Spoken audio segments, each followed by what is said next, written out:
今日想試嘅呢，就係氣炸香茅肉片。咁因為呢個肉片份量細呢，所以我唯有落嘅調味都好少，1/8茶匙嘅鹽啦，跟住1/8茶匙白胡椒粉啦。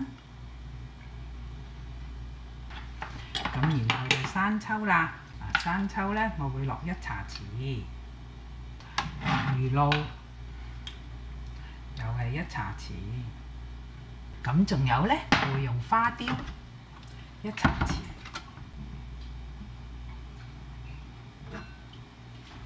檸檬汁就唔使咁多啦，就半茶匙，砂糖1茶匙，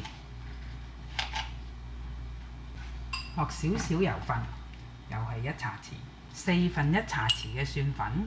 1/4茶匙嘅香茅粉，好啦，跟住落齊之後呢，就撈勻佢啦。然後我就醃佢半個鐘頭。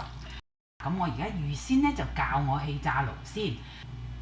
嗱，校個度數呢，就400 Fahrenheit，即係200度 Celsius 啦。咁首先呢，呢度醃好咗之後，你見我呢度有啲蛋液，呢度係半隻蛋到嘅蛋液，咁我會加落啲肉片度。搞佢咯喎，跟住呢，每一塊粒上麵包糠啦。咁甩完之後呢，就會擺喺個 basket 度，但係擺嘅時候呢，就一層好啦嚇，唔好重疊。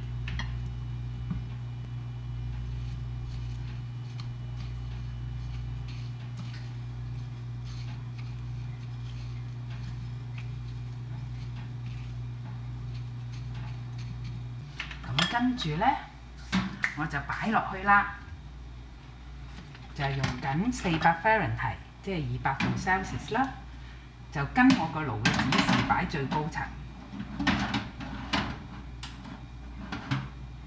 跟住擺咗入去之後呢，我就校時間啦。嗱，好快12分鐘咯喎，我哋大家睇下啦。焗到幾靚！